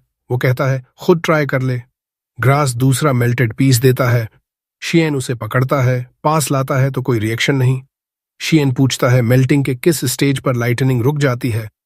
वो कहता है, सटनय तोड़ने पर पैदा होती थी, लेकिन गर्म करने पर लगभग रुक गई और मेल्ट करने पर पूरी तरह बंद। शियन फर्नेस के पास जाता है और अपना जादू यूज करके फायर प्रोड्यूस करता है। ग्रास दंग रह जाता है और कहता है, ये क्या कर दिया तूने? शियन कहता है, ये मैजिक है। ग्रास पूछता है, अगर अपनी फायर से मेल्ट करेगा तो रिजल्ट अलग होगा? शियन कहता है, ईमानदारी से कहूं तो नहीं पता, मैं अभी मैजिक की रिसर्च के बीच में हूं। वो कहता है, नॉर्मली मेल्टिंग में 1 घंटा लगेगा, घूम आओ और वापस आ जाना। शियन मना करता है, नहीं, मैं खुद देखना चाहता हूं एक्सपेरिमेंट। ग्रास मेटल्स मेल्ट करके लाता है और पास लाता है तो अचानक बहुत तेज इलेक्ट्रिकल स्पार्क्स निकलते हैं। शियन बहुत खुश हो जाता है और सब उसकी तारीफ में ताली बजाते हैं। शियन कहता है, हम इस मेटल से प्रोडक्ट्स बना सकते हैं और लोगों को बेच सकते हैं। उसी पल से इन प्रोडक्ट्स की मैन्युफैक्चरिंग तेजी से शुरू हो जाती है। ब्लैकस्मिथ ग्रास 3 दिन बिना आराम के काम करता है। आखिरकार वो लाइटनिंग लैंप बनाते हैं जो नॉर्मल लैंप से बेहतर है और कभी खत्म नहीं होता। साथ ही एक और प्रोडक्ट बनाते हैं, लाइटर, जो लकड़ी को नॉर्मल से तेज जलाता है। ग्रास शियन को शुक्रिया कहता है। माँ कहती हैं, क्या ख्याल है काम खत्म करके लंच करने घर चलें? फैमिली घर लौटती है और ग्रास उन्हें अलविदा कहता है। मैरी पूछती है, तूने ये प्रोडक्ट्स कैसे बनाए? वो बताता है, मैं जो भी सोचता था उसे मैजिक से बनाने की कोशिश करता था और सच में कर पाया। साथ ही लोग इन प्रोडक्ट्स से बहुत खुश हुए और सारा स्टॉक बहुत जल्दी बिक गया। घर लौटकर वो गार्डन में जाता है, एक मोमबत्ती लेकर रोज और मैरी को साथ बुलाता है। वो पूछते हैं, आज क्या ट्राई करेगा? वो कहता है, ये मोमबत्ती ऑक्सीजन की वजह से जलती रहती है, लेकिन अगर मैं इस कप को इसके ऊपर रख दूं तो बुझ जाएगी क्योंकि ऑक्सीजन अलग हो जाएगा। रोज कहती है, ये तो नॉर्मल लैंप बुझाने का ही तरीका है। वो कहता है, बिल्कुल, लेकिन मैं यही एक्सपेरिमेंट अपनी फायर मैजिक से करूंगा और ऑक्सीजन अलग करूंगा। मैरी कहती है, मुझे लगता है नहीं बुझेगी। रोज कहती है, नहीं, मुझे लगता है बुझ जाएगी। शियन ट्राई करता है, मैजिक से मोमबत्ती जलाता है और ऑक्सीजन अलग करता है। कप हटाने पर मोमबत्ती नहीं बुझती, जलती रहती है। मैरी खुश हो जाती है कि वो रोज को हरा दिया। शियन खुद से सोचता है, साफ है कि मैजिक को ऑक्सीजन की जरूरत नहीं, मतलब मैजिकल एनर्जी बाहर के फैक्टर्स से प्रभावित नहीं होती। अब पता चल गया कि फायर मैजिक नॉर्मल फायर से अलग है, लेकिन फिर भी एक्सपेरिमेंट करना चाहता हूं। वो खड़ा होता है, फायर मैजिक को स्फीयर में रिलीज करता है और मैरी से कहता है मैजिकल एनर्जी फेंक। अचानक बहुत बड़ा धमाका होता है और सब जमीन पर गिर जाते हैं। शियन फटाफट मैरी को चेक करता है। रोज पूछती है, क्या तुझे पता था ऐसा होगा? वो कहता है, नहीं, बिल्कुल उम्मीद नहीं थी, सोचा था सिर्फ फायरबॉल बड़ा हो जाएगा। शियन के दिमाग में आइडिया आता है। वो लाइटनिंग मेटल के पास जाता है और कहता है, ये मैजिकल एनर्जी नहीं है। रोज और मैरी हैरान। वो कहता है, ये बस हवा और मैजिक की रिएक्शन है। पहली बार मेटल पर ट्राई किया था तो हवा से बहुत रेसिस्टेंस लगा था, मतलब मैजिकल एनर्जी ईंधन का काम करती है जैसे हवा। सूरज ढलते वक्त शियन और एक्सपेरिमेंट करता है ग्रास के लिए इंसुलेटिंग ग्लव्स पहनकर। ग्रास कहता है, ये मैंने तेरे लिए बनाए हैं, बिजली से बचाने वाले और हीट से हाई रेसिस्टेंट। शियन एक्सपेरिमेंट शुरू करता है, लाइटनिंग और फायर के साथ मैजिकल एनर्जी यूज करता है। रिजल्ट में जबरदस्त धमाके होते हैं। शियन चिल्लाता है, मैं कामयाब हो गया, और खुशी से रोने लगता है। मैरी दौड़कर उसे गले लगा लेती है। अगले दिन शियन रोज और मैरी के साथ गार्डन में ट्रेनिंग करता है। खत्म होने पर वो दोनों को थैंक यू कहता है। मैरी कहती है, ये तो नॉर्मल है, मैं तेरी बड़ी बहन हूं। शियन अतीत याद करता है और घर के अंदर चलते हुए अचानक पिता की आवाज सुनता है कि हमने शियन को गोद लिया था। वो प्रेजेंट में वापस आता है और खुद से कहता है, मेरी बहन और मैं खून से रिश्तेदार नहीं हैं। उसके बाद वो लोग झील पर जाते हैं ताकि शियन वाटर मैजिक ट्राई कर सके। वो ट्राई करता है लेकिन कुछ नहीं होता। वो पूछते हैं, तू कर क्या रहा है? वो बताता है, पिछले एक्सपेरिमेंट में पता चला कि मैजिकल एनर्जी को आसमान में रिलीज करने पर वो हवा जैसी प्रॉपर्टीज ले लेती है। तो अगर पानी में यूज करूं तो क्या वो पानी जैसी प्रॉपर्टीज लेगी या नहीं? तरीका बदलना पड़ेगा। वो फिर ट्राई करता है और इस बार पानी ऊपर उठ जाता है। थोड़ी देर बाद शियन झील से बाहर आता है और खुद से कहता है, अच्छा हुआ वाटर मैजिक का पता चल गया। वो रोज और मैरी से कहता है, अब देखो क्या करता हूं। हवा से पानी इकट्ठा करने की कोशिश करता है लेकिन फेल हो जाता है। खुद से कहता है, शायद कम एनर्जी यूज की, ज्यादा एनर्जी से ट्राई करता हूं। फिर ट्राई करता है और सच में हाथ में पानी की छोटी गेंद बन जाती है। मैरी हैरान होकर उसके पास जाती है, उसे कसकर पकड़ती है और पूछती है, ये वाटर स्फीयर कहां से लाया? शियन उन्हें बताता है कि कैसे कंट्रोल किया। मैरी और रोज भी उसे कॉपी करने की कोशिश करती हैं और सच में वो दोनों वाटर मैजिक यूज कर लेती हैं। बहुत खुश हो जाते हैं। उसके बाद तीनों ग्रास के साथ शहर की तरफ निकलते हैं, खास तौर पर मॉन्स्टर स्लेइंग गिल्ड में। ग्रास उन्हें बताता है, सबसे पहले गिल्ड मेंबर बनने के लिए रजिस्टर करना पड़ता है, लेकिन पक्का है ना तुम लोग ज्वाइन करना चाहते हो? मैरी जवाब देती है, अगर अब भी भाग गई तो कभी खुद पर भरोसा नहीं कर पाऊंगी।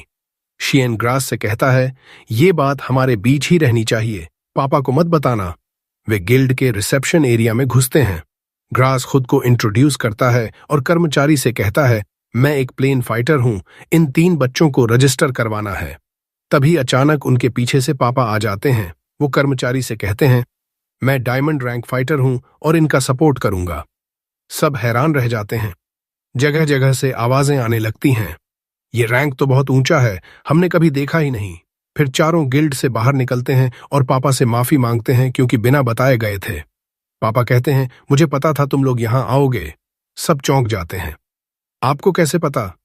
पापा बताते हैं, पिछले कुछ दिनों से मैरी का व्यवहार अजीब था, मैं समझ गया था कि कुछ प्लान कर रहे हो। इतना खतरनाक काम बिना मुझे बताए कैसे कर सकते हो? अगली बार ऐसा कुछ भी करो तो तुरंत मुझे बताना। हाई रैंक फाइटर साथ होगा तो तुम सुरक्षित रहोगे, मॉन्स्टर से भिड़ने जाओगे तो मैं भी साथ चलूंगा। सबकी आंखें चमक उठती हैं। फिर वे उस जगह पहुंचते हैं जहां मॉन्स्टर होते हैं। पापा लड़ाई शुरू करते हैं। मॉन्स्टर पूरी ताकत से उन पर झपटते हैं, लेकिन पापा बहुत सफाई से ब्लॉक करते हैं और सबको मार गिराते हैं। फिर कहते हैं, मैंने तो बस इनकी संख्या कम की है, ये फिर आएंगे, तब मैं तुम्हें छोड़ दूंगा। ये गॉब्लिन जितने मजबूत नहीं हैं, तुम्हारे पहले लड़ने के लिए बिल्कुल सही हैं। मैरी और रोज आगे रहोगी, शियन तुम पीछे। मॉन्स्टर झपटते हैं। शियन सबसे पहले हमला करता है, फायर मैजिक यूज करता है, मैजिकल एनर्जी से आग की ताकत बढ़ाता है। एक जबरदस्त धमाका होता है, बहुत सारे मॉन्स्टर उड़ जाते हैं। दूसरा मॉन्स्टर उस पर झपटता है। शियन कहता है, अभी मैजिक दोबारा नहीं यूज कर पाऊंगा। मॉन्स्टर उसे मारने वाला होता है। तभी आखिरी पल में मैरी पहुंचती है। तीनों मिलकर मॉन्स्टर पर टूट पड़ते हैं। लड़ाई खत्म होने के बाद शियन अपनी बहन को धन्यवाद देता है। मैरी कहती है, धन्यवाद की क्या जरूरत, मैं तेरी बड़ी बहन हूं, तुझे बचाना मेरा फर्ज है। अब मुझे खुद पर थोड़ा भरोसा आ रहा है। पापा उनकी तारीफ करते हैं और कहते हैं, अभी वक्त नहीं है, अगले स्टेज पर चलते हैं, जितना हो सके एक्सपीरियंस लेना है। सब हैरान, दूसरी लड़ाई के बाद तीनों थक कर चूर हो चुके होते हैं। पापा कहते हैं, मैं ग्रास के साथ लूट इकट्ठा करने जाता हूं, तुम लोग आराम करो। तीनों पेड़ के नीचे बैठते हैं। शियन को एक बड़ा सा टेंट दिखता है, वो उन्हें लेकर वहां जाता है। मैरी कहती है, यहां से आगे नहीं जाना चाहिए, लेकिन शियन अंदर चला जाता है। अंदर से एक अजीब सी रोशनी आ रही होती है। वो देखता है, एक पिंजरे में एक परी कैद है। मैरी पूछती है, ये मॉन्स्टर से अलग है ना? शियन हाथ बढ़ाता है, परी डरकर पीछे हट जाती है। तीनों मिलकर पिंजरे का दरवाजा खोलते हैं। परी तेजी से बाहर उड़ती है। उसकी खूबसूरती देखकर तीनों दंग रह जाते हैं। रात को घर लौटते हैं। माँ बच्चों की हालत देखकर हैरान, बच्चे घायल हैं, पापा माँ के सामने घबराए हुए हैं। माँ गुस्से में बच्चों से पूछती हैं, ये क्या हो गया? मैरी और शियन डर जाते हैं, फिर बैठकर सारी बात बताते हैं। माँ कहती हैं, मुझे शुरू से पता था ये मॉन्स्टर हंटिंग का प्लान है, तुम्हारे पापा ने मुझे सब बता दिया था। शियन पूछता है, तो फिर आपने उन्हें इतना डांटा क्यों? माँ कहती हैं, इसीलिए कि ऐसे घायल होकर लौटना नॉर्मल नहीं है। तुम्हारे पापा ने मौका देखकर जितने हो सके मॉन्स्टर से लड़वाए। ये तुम्हारा पहला अनुभव होना था, लेकिन उन्होंने तुम्हें रिस्क पर डाल दिया, इसलिए गुस्सा आया। गलत मत समझना। जब तक किसी को नुकसान नहीं पहुंचा रहे, जो चाहो करो। बस एक गुजारिश है, खुद का ख्याल रखना। दोनों माफी मांगते हैं। 2 साल बाद बैटलफील्ड पर शियन एक गॉब्लिन के सामने खड़ा है, वही जैसा घर पर आया था। वो स्टॉर्म मैजिक यूज करता है, मॉन्स्टर को तूफान में फंसाकर दूर फेंक देता है, बहुत आसानी से हरा देता है। मन ही मन कहता है, ये स्पेल मैंने हाल ही में बनाया है, लेकिन यूज करने में बहुत वक्त लगता है। वैसे इसका फंक्शन अटैक नहीं है। मैरी बुलाती है, शियन रोज के साथ आती है। पूछती है, सारे मॉन्स्टर खत्म कर दिए? वो कहता है, हाँ। मन में सोचता है, हमने कॉम्बैट ट्रेनिंग शुरू किए 2 साल हो गए। मैरी खुश होकर कहती है, तूने 20 गॉब्लिन अकेले खत्म कर दिए। फिर शहर के मार्केट जाते हैं। शियन सोचता है, पिछले 2 सालों में मैं बस देखकर लोगों की मैजिकल एनर्जी लेवल समझने लगा हूं। सबसे ज्यादा एनर्जी रोज और मैरी में है। मार्केट में बहुत सारे फाइटर गिल्ड ज्वाइन कर रहे हैं। मैरी हैरान। रोज कहती है, सुना है गॉब्लिन की संख्या बहुत बढ़ गई है और शहर के करीब आ गए हैं। मैरी कहती है, चलो ग्रास के पास ब्लैकस्मिथ शॉप चलें। तीनों जाते हैं। ग्रास गर्मजोशी से स्वागत करता है। शियन पूछता है, आज फिर लाइटनिंग मेटल पिघलाने वाले हो? ग्रास कहता है, नहीं, बस हो गया, वैसे तेरे लिए ग्लव्स बना दिए। शियन हैरान, अभी तो मैंने मांगा था।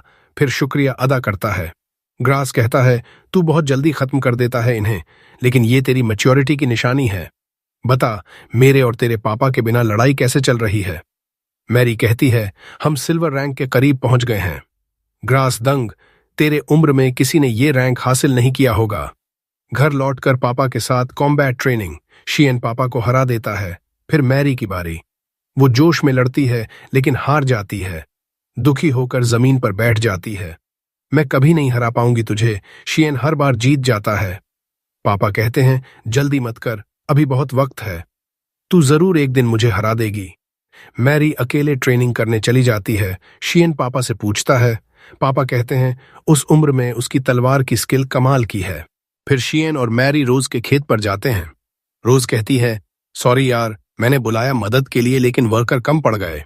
शियन पूछता है, अब क्या करें? रोज कहती है, ये पेस्ट हटाने में मदद कर दो, फसल बर्बाद कर रहे हैं। लेकिन मैरी को इनसे डर लगता है। फिर भी सब मिलकर पकड़ते हैं। मैरी बहुत कम पकड़ पाती है। दोनों हंसते हैं। काम खत्म होने पर मैरी कहती है, अगले साल कंपटीशन करेंगे, देखना इस बार मैं जीतूंगी। अचानक आसमान में बादल छा जाते हैं। अजीब रोशनी निकलने लगती है। सब हैरान। शियन कहता है, अभी तो आसमान बिल्कुल साफ था। बारिश शुरू हो जाती है। रोज कहती हैं, चलो मेरे घर में आ जाओ, तूफान रुकेगा तब तक। तभी मैरी बेहोश हो जाती है। शियन और रोज घबराकर उसे उठाते हैं, रोज के घर ले जाते हैं। पापा माँ भी घबराए हुए दौड़ कर आते हैं। माँ रोते हुए मैरी के पास जाती है। अचानक मैरी आंखें खोलती है, लेकिन कोई रिएक्शन नहीं, कुछ बोलती नहीं। रोज कहती है, शायद लेथार्जी डिजीज हो गई है। पापा पूछते हैं, वो जो हाल में शहर में फैल रही है? रोज कहती है, हाँ, मार्केट में अफवाह सुनाई दी थी। अचानक लोग गिर पड़ते हैं, हिलते डुलते नहीं, होश में होते हैं लेकिन बोल नहीं पाते, सुस्ती जैसी हालत, इसलिए नाम लेथार्जी डिजीज पड़ा। माँ पूछती हैं, कोई ठीक होता है क्या? रोज कहती हैं, मेरे पता में तो नहीं हुआ, किसी को रिकवर होते नहीं सुना, कारण भी पता नहीं। माँ और ज्यादा रोने लगती हैं। पापा कहते हैं, अभी डॉक्टर के पास चलना होगा, मैं मैरी को लेकर जाता हूँ। शियन, तू माँ के साथ घर जा। शियन मना करता है, मैं भी चलूंगा। पापा कहते हैं, नहीं चलेगा, इस वक्त खतरनाक मॉन्स्टर निकल आते हैं, रास्ते में कुछ भी हो सकता है। शियन कहता है, आप अकेले मैरी की प्रोटेक्शन नहीं कर पाओगे। मैं बच्चा हूं लेकिन मॉन्स्टर से लड़ सकता हूं। आखिरकार पापा मान जाते हैं, गाड़ी में बैठकर शहर की तरफ तेजी से निकलते हैं। पापा कहते हैं, मैरी का ख्याल रखना। शियन पूछता है, वो लाल रोशनी आसमान में क्या है? पापा कहते हैं, मुझे कुछ नहीं दिख रहा। शियन समझ जाता है कुछ गड़बड़ है। अचानक भेड़ियों का झुंड हमला कर देता है। शियन कहता है, आप चलते रहो, मैं इन्हें संभालता हूं। वो ग्लव्स पहनता है। मन में सोचता है, बारिश में फायर या लाइटनिंग मैजिक नहीं चलेगा, सिर्फ वाटर और एयर मैजिक। बारिश का पानी इकट्ठा करके बुलेट बनाता है और भेड़ियों पर चलाता है, लेकिन संख्या बहुत ज्यादा है। अचानक पीछे हटकर भाग जाते हैं। शियन हैरान, क्यों भाग गए? अचानक एक विशाल स्पेक्टर उसके सामने आ जाता है। शियन डर जाता है। पापा को बताता है, देखो ये मॉन्स्टर, लेकिन पापा को नहीं दिखता। शियन सोचता है, मतलब सिर्फ मैजिकल एनर्जी वाले ही देख सकते हैं। वो वाटर मैजिक से हमला करता है, लेकिन गोली स्पेक्टर से गुजर जाती है। स्पेक्टर हाथ बढ़ाकर उसे पकड़ने की कोशिश करता है। शियन सोचता है, क्या मैं फिर मरने वाला हूं? फिर उसे याद आता है घर वाले गॉब्लिन को कैसे मारा था। वो मैजिकल एनर्जी से जलाने की कोशिश करता है। स्पेक्टर को असर होता है। शियन कहता है, शायद ये एनर्जी इसे प्यूरिफाई कर रही है। स्पेक्टर पापा की तरफ बढ़ता है, लेकिन गाड़ी में जला हुआ लाइटनिंग लैंप के पास आते ही वो पीछे हट जाता है। उसी पल पापा को भी स्पेक्टर दिख जाता है। शियन कूदकर एनर्जी से जलाता है और मार गिराता है, लेकिन गिरते गिरते वो बहुत ऊंचाई से गिरने वाला होता है। पापा आखिरी पल में पकड़ लेते हैं। इतना बेवकूफी भरा रिस्क क्यों लिया? शियन कहता है, कोई और तरीका नहीं था, सॉरी। पापा कहते हैं, सॉरी की जरूरत नहीं, तेरी वजह से हम बच गए। फिर रास्ता जारी रखते हैं। पापा कहते हैं, ये मॉन्स्टर बहुत अजीब था, पहली बार देखा। शियन पूछता है, अब आपको दिख गया? पापा कहते हैं, हाँ, जैसे ही पास आया दिखने लगा। शियन लाइटनिंग लैंप की तरफ देखता है और समझता है कि शायद उसी का असर है। डॉक्टर के पास पहुंचते हैं। वहां लेथार्जी डिजीज से पीड़ित लोगों की भारी भीड़। शियन डॉक्टर से कहता है, मेरी बहन को देख लीजिए। डॉक्टर कहता है, लाइन में वेट करो। पापा कहते हैं, कोई चारा नहीं, इंतजार करना पड़ेगा। बहुत इंतजार के बाद डॉक्टर चेक करता है और कहता है, हाँ, लेथार्जी डिजीज ही है। अफसोस, इसका कोई इलाज नहीं है, बस हालत पर नजर रख सकते हैं। शियन मैरी के साथ बिताए पलों को याद करके चिल्लाता है, प्लीज कुछ तो करिए, और रोने लगता है। मैरी के इन्फेक्टेड होने के एक दिन बाद फैमिली शहर में ही रहने का फैसला करती है ताकि डॉक्टर के पास रह सकें। ग्रास के वेयरहाउस में ठहरते हैं। ग्रास को शुक्रिया कहते हैं। वो कहता है, शुक्रिया की क्या जरूरत, तुमने हमेशा मेरी मदद की है, अब मेरी बारी है, लेकिन अभी मैरी का ख्याल रखो, मैं बाद में आता हूं। कुछ देर बाद शियन मैरी के सामने बैठा उदास मन से सोचता है, पता नहीं कितना वक्त बीत गया, कितना भी बुलाऊं कोई जवाब नहीं। तभी पापा आते हैं और कहते हैं, कोई मिलने आया है। शियन कहता है, मैं कहीं नहीं जाऊंगा, मैरी को अकेला नहीं छोड़ूंगा। पापा कहते हैं, उस स्पेक्टर को याद है जो 4 दिन पहले हमला किया था? उसी दिन बहुत सारे स्पेक्टर ने लोगों पर हमला किया, मार डाला। वो फिर आएंगे और लोगों को मारेंगे। तू ही एकमात्र ऐसा है जो इन्हें हरा सकता है। अगर इन्हें छोड़ दिया तो मरने वालों की संख्या बढ़ती जाएगी। शियन फिर भी मना करता है, मैं यहीं रहूंगा हमेशा, उसे अकेला नहीं छोड़ूंगा। पापा कहते हैं, तो क्या तुझे बुरा नहीं लगेगा अगर लोग मर रहे होंगे? वो पास आकर शियन के कंधे पर हाथ रखते हैं। अगर वो मॉन्स्टर हमारे गांव पर हमला कर दे तो भी तू यही कहेगा कि मेरी समस्या नहीं? शियन गुस्से में उन्हें धक्का देता है और चिल्लाता है, मुझे किसी को बचाने की कोई जिम्मेदारी नहीं। मैं क्यों करूं? मैं बस अपनी बहन के साथ रहना चाहता हूं। तुम्हें उसकी चिंता नहीं है क्या? पापा कहते हैं, मुझे तुझसे कहीं ज्यादा चिंता है। वो मेरी बेटी है, मैं नहीं चाहता वो मरे। मैं तो उसे बचाने के लिए खुद मरने को तैयार हूं, लेकिन अभी मेरे पास कोई और रास्ता नहीं है। तू बहुत सारे लोगों की जान बचा सकता है। शियन मैरी के साथ बिताए लम्हों को याद करता है। आखिरकार फैसला करता है। वो मैरी के सामने खड़ा हो जाता है।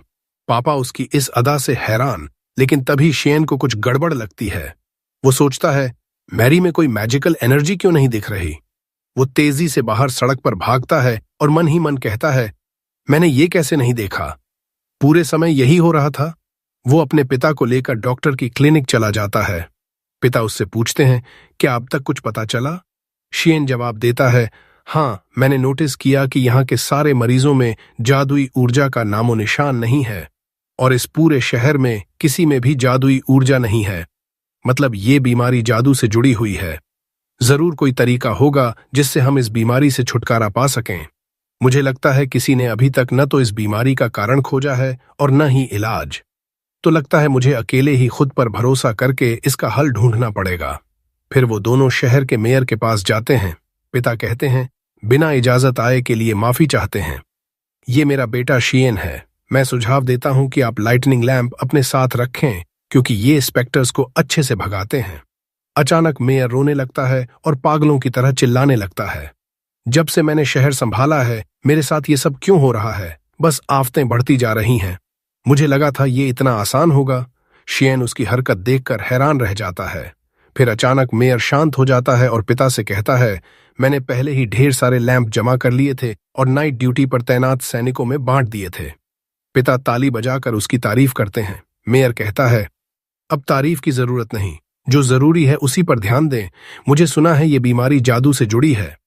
आपके पिता ने मुझे सब बता दिया शियन, और चूंकि तुम्हारा जादू इन मॉन्स्टर्स पर असर करता है, तो अगर हम जादुई ऊर्जा वाले लोगों को इकट्ठा कर लें तो इन्हें हरा सकते हैं।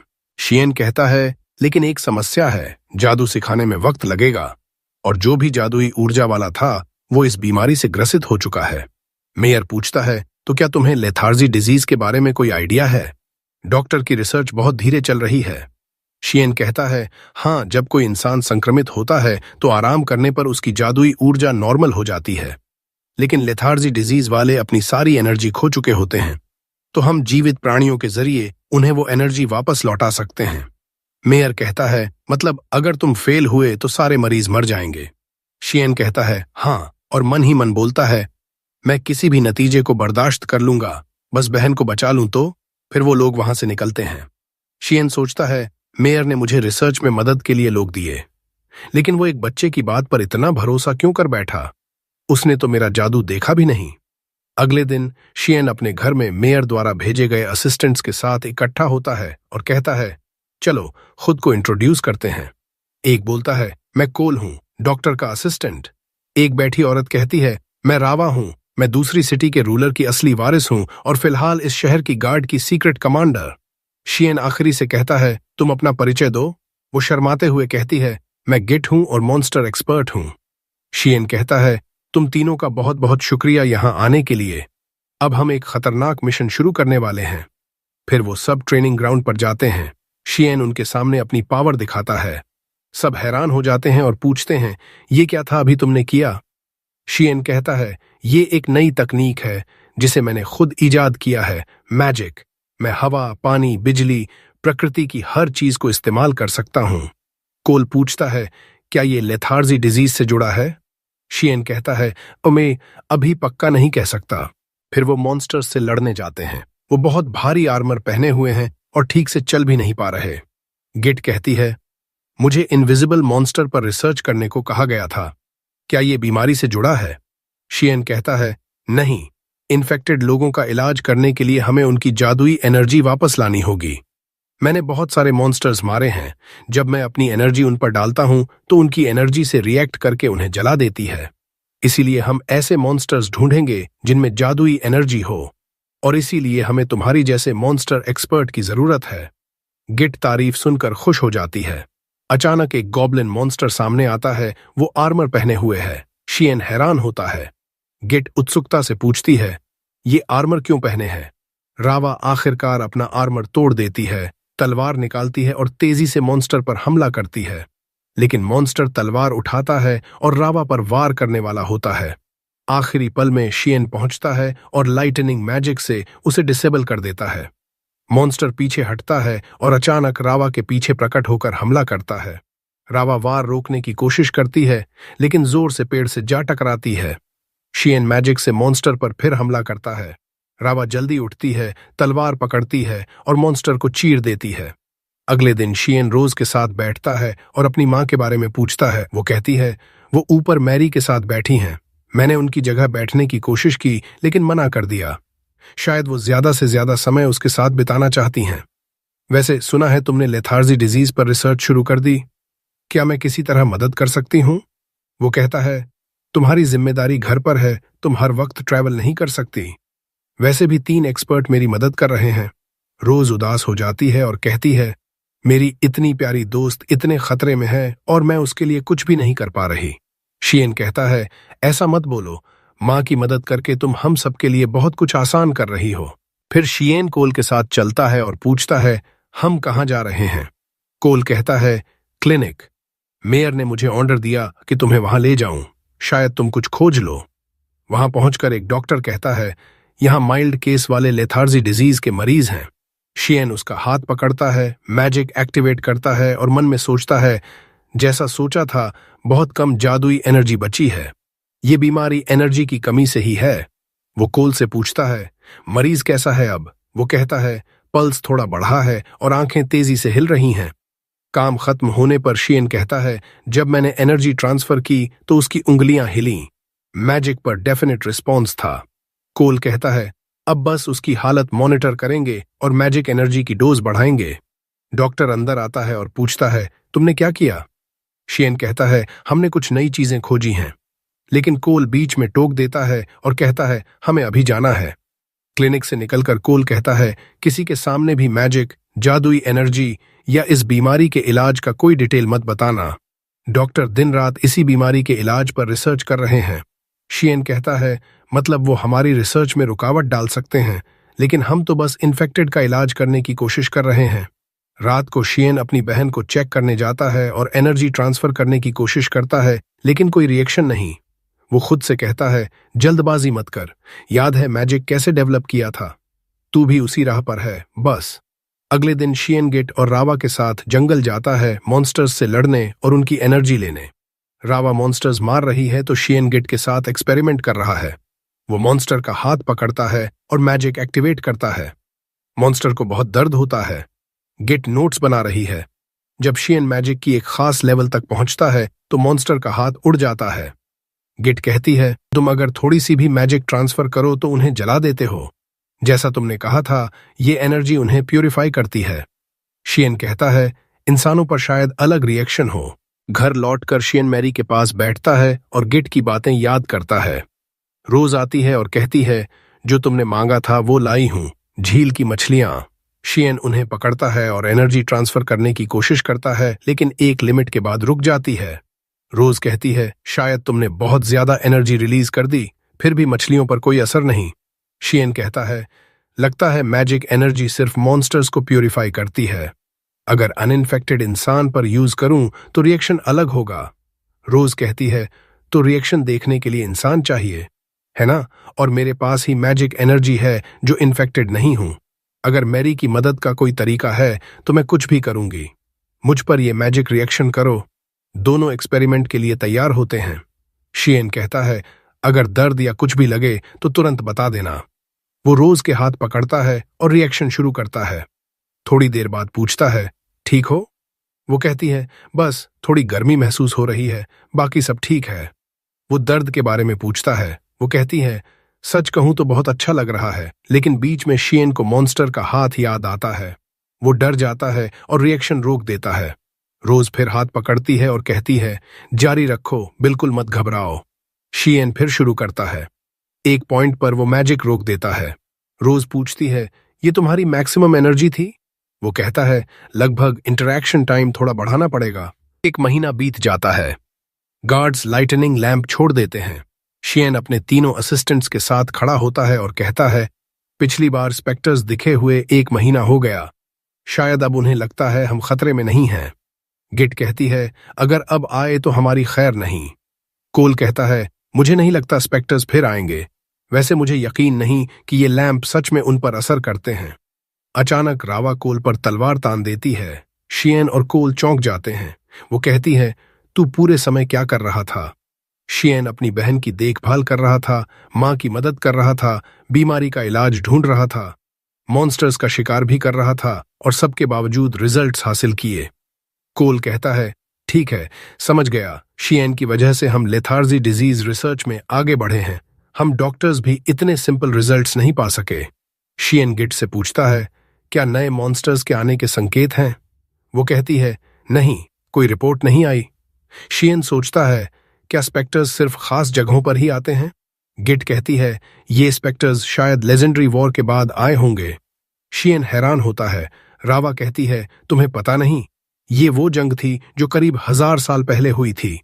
उस वक्त सारे देश मिलकर डेमन्स से लड़े थे। रात को मेयर अपने महल में बैठा लेथार्जी डिजीज की डिस्कवरी पर नोट्स लिख रहा है और बोलता है, हमने माइल्ड केस में मैजिक एनर्जी ट्रांसफर शुरू की। रिएक्शंस ब्लिंक कर रहे थे। ये काफी नोटिसेबल प्रोग्रेस है। थोड़ी देर बाद पता चला कि ज्यादा मात्रा में ट्रांसफर करने से लेथार्जी डिजीज हो जाती है। दुर्भाग्य से इससे शियन की एनर्जी खत्म हो गई है। अब वो अपनी मैजिक एनर्जी वापस लाने का तरीका ढूंढ रहा है। उसके बाद कोई और प्रोग्रेस नहीं हुई।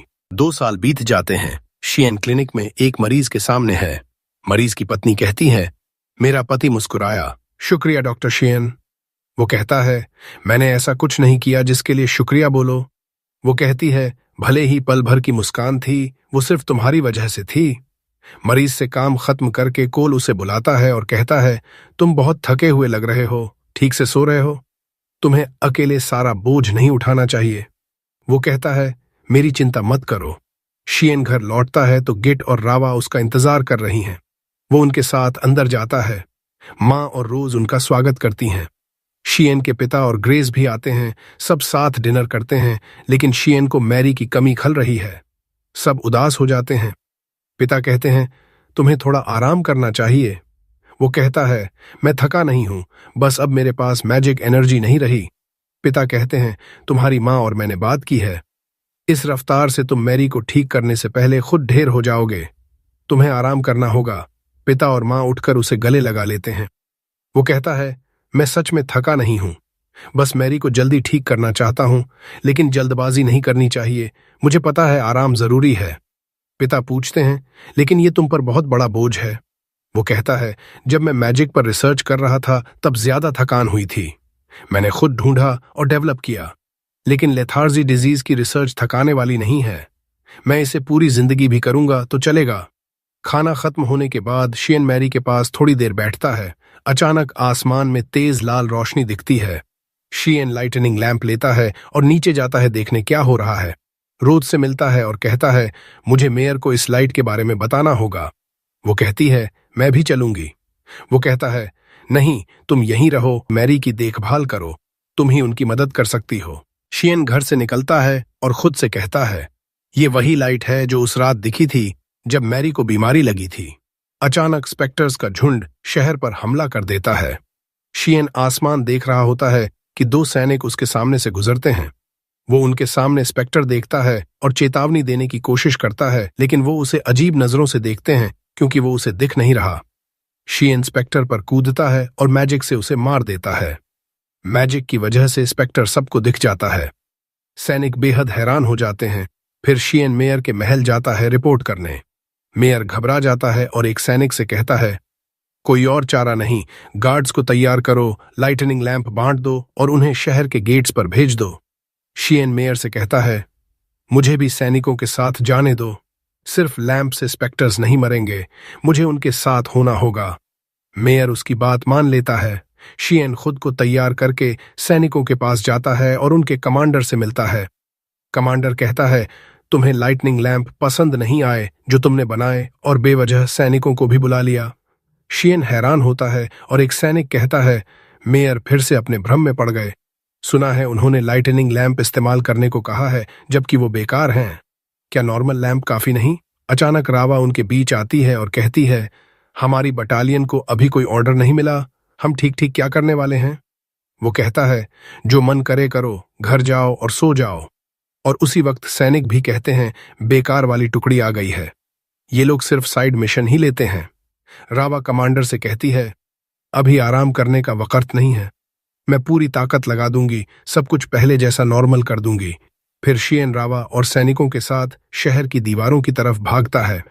दौड़ते दौड़ते रावा उससे पूछती है, हम ठीक ठीक कहाँ जा रहे हैं? वो जवाब देता है, मेन गेट की तरफ। वहां से हम दूर से ही स्पेक्टर्स की हरकतें देख पाएंगे। अचानक शिएन शहर की गलियों में स्पेक्टर्स का एक ग्रुप देख लेता है। रावा पूछती है, क्या हमें नीचे उतर के इन्हें मारना चाहिए? वो कहता है, नहीं पकड़ पाएंगे, हमें चलते रहना है। गेट पर पहुंचते ही शिएन सेंट्री करने वाले सैनिकों के आगे कूद पड़ता है और खुद से बड़बड़ाता है, मुझे जादू इतनी आसानी से कैसे इस्तेमाल हो रहा है? सैनिक हैरान होकर पूछते हैं, तू कौन है भाई? वो चिल्लाता है, यहां से भागो, स्पेक्टर्स हमला करने वाले हैं। वे हंसते हुए कहते हैं, झूठ बोल रहा है, यहां कोई मॉन्स्टर नहीं है। शिएन जादू करता है, जमीन पर फेंकता है और अचानक स्पेक्टर्स का ग्रुप उनके सामने आ जाता है। वो लाइटनिंग मैजिक से सबको एक झटके में जला डालता है। सैनिक दंग रह जाते हैं, ये तू कौन है यार? शिएन गेट के ऊपर चढ़ जाता है और देखता है सैकड़ों स्पेक्टर्स की भीड़। रावा पूछती है, अब क्या हो रहा है? वो कहता है, 100 से ज्यादा हैं, हमें किसी भी तरह रोकना पड़ेगा वरना पूरा शहर तबाह हो जाएगा। शिएन फायर मैजिक से पूरी दीवारों को आग लगा देता है ताकि स्पेक्टर्स आने पर दिख जाएं। रावा अपने सैनिकों से कहती है, जब तक दुश्मन दिख रहा है मारना आसान है। गेट के गार्ड्स रिइंफोर्समेंट लेकर आएं, तब तक हमें इस जगह को हर हाल में बचाना है। स्पेक्टर्स जैसे ही पहुंचते हैं सब लड़ाई के लिए तैयार हो जाते हैं। शिएन सबसे आगे कूदता है, फायर मैजिक से ढेर सारे जला डालता है, पर संख्या सोचे से कहीं ज्यादा है। वो उन्हें रोकने की पूरी कोशिश करता है। रावा उसके साथ आ जाती है और कहती है, मेरे शूरवीर होने का गर्व मुझे तुझे अकेला नहीं छोड़ेगा। दोनों मिलकर लड़ रहे होते हैं कि अचानक रावा के पास वाला शिएन का आग बुझ जाता है। वो सोचती है, काश तलवार साथ होती। तभी एक सैनिक को आइडिया आता है। वो शिएन की आग से तलवार जलाकर रावा की तरफ फेंक देता है। रावा झट से पकड़ लेती है, वापस लड़ाई में शामिल हो जाती है और उस सैनिक को धन्यवाद कहती है। इसी बीच शिएन पूरी ताकत से लड़ रहा है। वो खुद से हैरान है, आज 100 बार से ज्यादा मैजिक यूज किया, फिर भी एनर्जी खत्म क्यों नहीं हो रही? क्या ये उस लाल रोशनी की वजह से है? उसे याद आता है 2 साल पहले जब स्पेक्टर्स पहली बार आए थे तब भी यही हुआ था। अचानक एक स्पेक्टर उसके सामने आ जाता है। वो फटाफट मार डालता है और खुद को कहता है, बस लड़ाई पर फोकस कर। दूसरी तरफ सैनिक आग फेंक रहे हैं और देखते हैं कि स्पेक्टर्स खुद आग में जा जाकर मर रहे हैं। ये तो अपनी जान देकर मैजिकल फायर बुझा रहे हैं। शिएन सारी मैजिक इकट्ठा करता है और एक जबरदस्त धमाके से सबको जला डालता है। रावा उसके पास आती है। वो कहता है, मैं ठीक हूं, टेंशन मत ले, सब मॉन्स्टर्स खत्म हो गए। पर तभी उसे दूसरी भीड़ आती दिखती है। वो हैरान होकर सैनिकों से कहता है, पीछे हटो, मैं अकेला लड़ूंगा। रावा कहती है, तू खुद को बेवजह खत्म कर रहा है। वो जवाब देता है, कोई और रास्ता नहीं, मुझे शहर और यहां के लोगों को बचाना है। अचानक ग्रास चिल्लाती है। शिएन चौंकता है। ग्रास कहती है, तेरी मदद के लिए मैंने गिल्ड के फाइटर्स को इकट्ठा किया है। हम सब आए हैं इन्हें खत्म करने। जी भी उनके साथ है। वे सब तैयार होते हैं, शिएन की आग से हथियार जलाते हैं। जैसे ही मॉन्स्टर्स पास आते हैं, फाइटर्स आग लगी तीरों से उन्हें एक एक करके मार गिराते हैं। शिएन दंग रह जाता है, ये सब तूने प्लान किया था? ग्रास कहती है, तूने कहा था तेरी मैजिक इंस्पेक्टर्स पर काम करती है, इसीलिए मैं गिल्ड गई और सबको बुला लाई। तुझे हर वक्त इतनी मेहनत करते देखकर लगा मुझे भी कुछ करना चाहिए। मैं तेरे काम आई, यही मेरे लिए बहुत है। शिएन उसका शुक्रिया अदा करता है और फिर लड़ाई में शामिल हो जाता है। जब सब खत्म होता है, सैनिकों का कमांडर आता है और गुस्से से चिल्लाता है, ये क्या नौटंकी कर रहे हो? अदृश्य मॉन्स्टर्स बनकर लोगों में डर फैला रहे हो। रावा कहती है, ये झूठ है, इन लोगों ने पूरी जान लगाकर स्पेक्टर्स को मारा है। कमांडर कहता है, स्पेक्टर्स जैसी कोई चीज नहीं है, अब कहाँ है वो? शिएन कहता है, शहर में थे। कमांडर चिल्लाता है, कुछ नहीं दिखा, तू झूठ बोल रहा है शिएन। मेयर को अपनी तरफ करने का क्या प्लान था? ग्रास बोलती है, हमारी गलती नहीं कि तुझे दिखाई नहीं दिया, तू देर से आया। अगर शिएन न होता तो इस शहर का क्या हाल होता? यहां मौजूद सारे फाइटर्स गवाह हैं। कमांडर चीखता है, चुप रहो, सब झूठे हो, और सैनिकों को गिरफ्तार करने का हुक्म देता है। अचानक कमांडर हवा में उड़ने लगता है। वो डर से चीखता है, ये क्या हो रहा है? तभी न जाने कहां से एक हाथ निकलता है और कमांडर को मार डालता है। सब स्तब्ध रह जाते हैं। स्पेक्टर किंग प्रकट होता है और कहता है, बहुत समय बीत गया आखिरी बार बाहर आने के बाद। आखिरकार मैं आजाद हो गया। शियन खुद से कहता है, वो लाल रोशनी इसी दानव की मैजिकल एनर्जी थी। ग्रास पूछती है, तू कौन है? वो हंसते हुए कहता है, पहले खुद को तो इंट्रोड्यूस कर, वैसे मैं दैत्य हूं। सब हैरान। वो बोलता है, अजीब है, तुम्हें दैत्य भी नहीं पता? इंसान हमेशा से अज्ञानी रहे हैं, 1000 साल की जंग भूल गए। मैं इतने समय से कैद था, लेकिन आजादी का मजा कुछ और ही है। अभी तुम सबको जल्दी मार डालूंगा। एक उंगली हिलाते ही पूरा इलाका तबाह हो जाता है। शियन उड़कर ग्रास और बाकियों को आखिरी पल में बचा लेता है और कूद जाता है, पर धमाके की ताकत से वो भी दूर जा गिरता है। जमीन पर गिरकर उठते ही वो रावा और गिट से कहता है, शहर के लोगों को निकालो यहां से। रावा पूछती है, तू क्या करेगा? वो कहता है, मुझे उससे भिड़ना है। उसकी मैजिकल एनर्जी मेरी से 100 गुना ज्यादा है। कोई उसके सामने नहीं टिक सकता। मैंने सब गलत समझा। स्पेक्टर्स का हमला इसी दानव के आने का संकेत था। असली जंग अब शुरू होगी। ग्रास पूछती है, वो कौन था जो अचानक आया? शियन कहता है, पता नहीं, लेकिन उसके आसपास की एनर्जी मेरी से 100 गुना ज्यादा है।